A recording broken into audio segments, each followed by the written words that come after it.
Hello friends, in this chapter, we'll discuss some important concept related to chemistry. The first one is introduction and states of matter. So let us start. So we know that chemistry is the branch of science that studies the composition, properties and interaction of matter. So we know that the applications of chemistry. So chemistry is used in because of chemistry we're going to get these chemical fertilizers. So this chemical protects the crop from insects and harmful bacteria. And so because of chemistry we're going to get the life-saving drugs. So like cisplatin and Taxol. So these are used in cancer therapy. AZT, azidothymidine. It is used as a drug for AIDS victims. So then we know that this detergents, oils, fats, sugars, paper, glass, unbreakable plastic wires, this paints, varnishes, cosmetic perfumes and cooking gas, all these are because of chemistry only. So then we have this highly explosive substances like TNT, nitroglycerin, dynamite, poisonous gases like mustard gas, levistate and postion. So these are because of chemistry only, right? So in this one, so we'll discuss the states of matter, and this is physical chemistry. You will study the nature of matter. So we know that everything in the universe is made up of some substance which is known as matter, right? So as of now, matter can exist in three physical states, namely solid, gas and liquid, right? So now we'll discuss about solid state. So these solids have definite volume and a definite shape. So molecules of crystal lattice are fixed. Hence, so this solid do not have translatory or rotatory motion, but they only have this vibratory motion, right? So we know that solids are classified into two states. One is crystalline solids and second one is amorphous solids. So these crystalline solids, they are made out of this atoms. Molecules are ions, right? So these crystalline solids have sharp melting and definite heat of fusion and clean cut cleavage. So here one point to be noted that crystalline solids are anisotropic in nature. It means that if we measure some of its physical properties like electric resistance, refractive index, they have different value when we measure that value, so from different directions. So because these particles are arranged in different fashion, so for that reason, so these crystalline solids are called as anisotropic in nature. So the best example for these crystalline solids are NaCl, so CaF2, diamond, graphite, ice, zinc sulfide. So then we'll consider this amorphous solids. So arrangement of constituent particles is not regular fashion, then they are called as anisotropic solid. So these are highly supercooled liquids, right? So point to be noted that amorphous solids are isotropic in nature. It means that their properties are same if we measure from any direction. So best example for these amorphous solids are gas, rubber, plastic. And one point to be noted that amorphous silicon is the best photovoltaic material, right? So this photovoltaic material is used for conversion of the sunlight into electricity. So then we have these liquids. So these liquids have translatory and rotatory motion in addition to this vibratory motion. The best example for this liquid is water, milk, oil and alcohol. So then we have this gas. So the intermolecular forces of attraction is almost negligible in the case of gas, right? So for that reason they neither have definite volume nor definite shape. So these gaseous molecules are highly energetic because they possess high compressibility and thermal expansion. So we know that this LPG, liquefied petroleum gas, and CNG, compressed natural gas. So these are some of the example for this gas. So then we'll consider this one. So changes in physical classification of matter. It means that solid can be converted into gas and gas can be converted into this liquid, right? So this interconversion can happen. So then we'll consider this one. The difference between gas and vapor. Vapor represents the gaseous state of a substance which is liquid at room temperature. If one substance is gas at room temperature, then it is known as gas itself.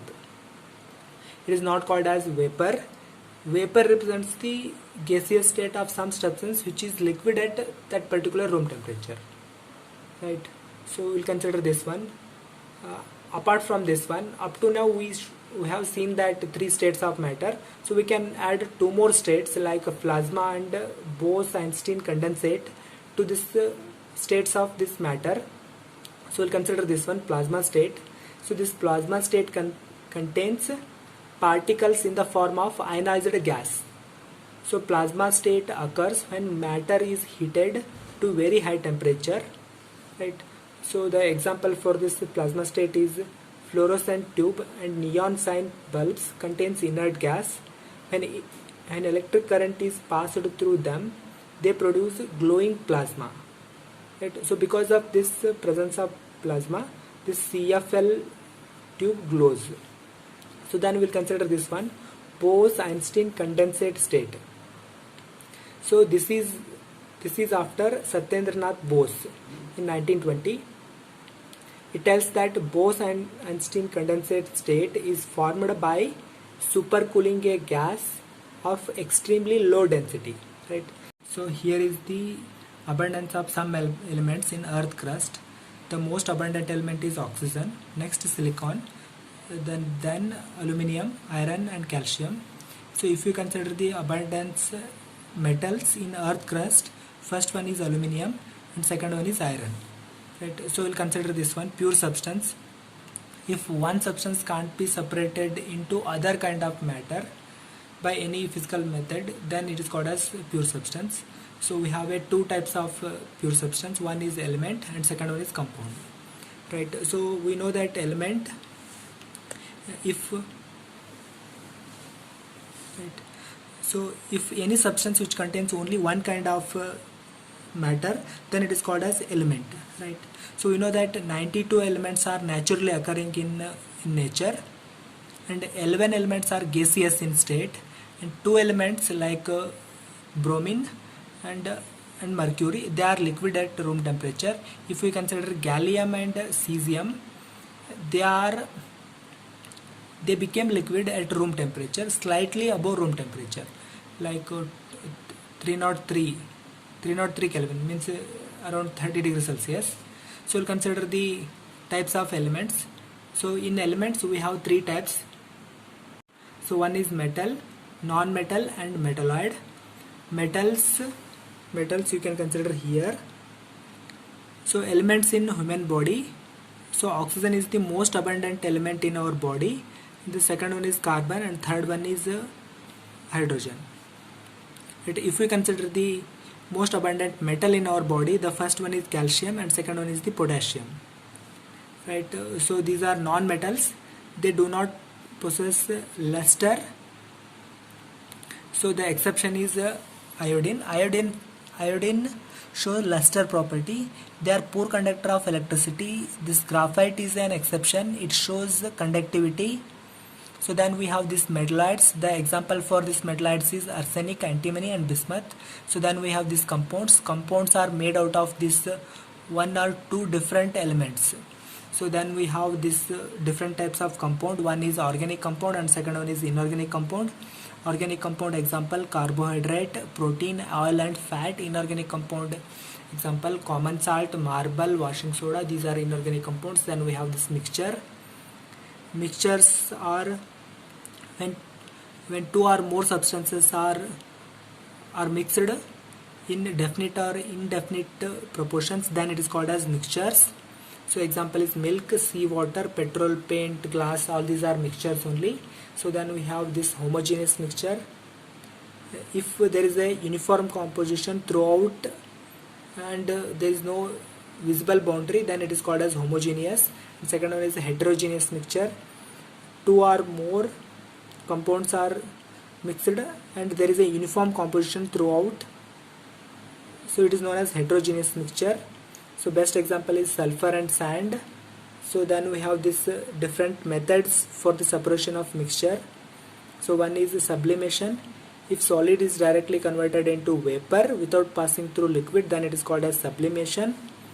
So naphthalene, iodine, ammonium chloride and camphor can be separated using this technique, that is sublimation. The process of direct conversion of vapor into solid is known as Host-Frost. So then we have this filtration. So removal of suspended solid particle from a liquid is known as filtration. So example, filtration of tea from tea leaves in the preparation of tea. So then we have this evaporation. The conversion of liquid into vapor at room temperature is known as evaporation. So example, evaporation of water in summer from ponds, wells and lake. So then we have this crystallization. Impure solid or mixture is heated with a suitable solvent like alcohol, water, acetone or chloroform, and it's to its boiling point. Then hot solution is filtered and cleared filtrate is cooled slowly at room temperature. Then we're going to get a pure solid crystallizes out. So this is the process of crystallization. So then we have this distillation, converting the liquid into vapor by heating, then condensing that vapor again back to this liquid by cooling. This is known as distillation. Distillation is nothing but vaporization, then condensation. So then we have this fractional distillation.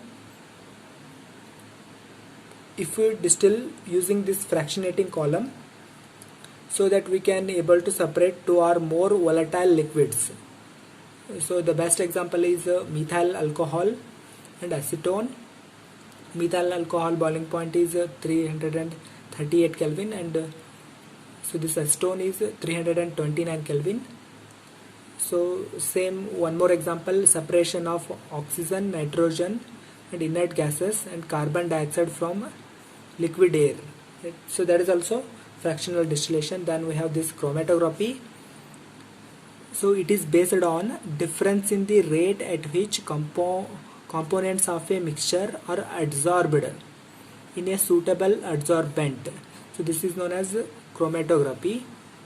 We have a different types of chromatography like column chromatography, thin layer chromatography, paper chromatography, high pressure liquid chromatography, HPLC, ion exchange chromatography and gas chromatography. So then we have this one, sedimentation or decantation. So one component is liquid and other component is insoluble solid. So then so we allowed to stand undisturbed so that particular substance will get settled at bottom. So this process is known as sedimentation. Then we have this, so liquid changes to vapor state. So this is known as boiling point. Boiling point decreases with a decrease in atmospheric pressure. Right. So vaporization causes cooling. So liquid converts to vapor. So we know that so this vaporization causes cooling because so this vaporization is the surface phenomenon. So those molecules which have higher kinetic energy escapes from the surface of the liquid. Therefore, average kinetic energy of the rest of the molecule decreases. Therefore, cooling takes place during the vaporization. So this rate of vaporization increases with the increase in surface area, increase in temperature, decrease in humidity and increase in wind speed. So then we have this vapor pressure. Pressure exerted by the vapor of a liquid in equilibrium with a liquid at a given temperature is called as vapor pressure. So this vapor pressure depends on the nature of that particular liquid and it depends on temperature. So then we have this condensation. It is nothing but liquefaction. So change in substance from gaseous to liquid state is known as condensation. So then we have two more concepts, latent heat of vaporization, that is the heat energy required to change 1 kg of a liquid to a gas at atmospheric pressure at its boiling point is known as latent heat of vaporization. So then we have this latent heat of fusion. It is the amount of heat energy required to change 1 kg of solid into liquid at its melting point. So this is known as latent heat of fusion. Right? So this is all about this first chapter. Remaining things we are going to discuss in our second chapter. If you like this video, do like and subscribe this channel for more updates. So thank you very much for watching this video.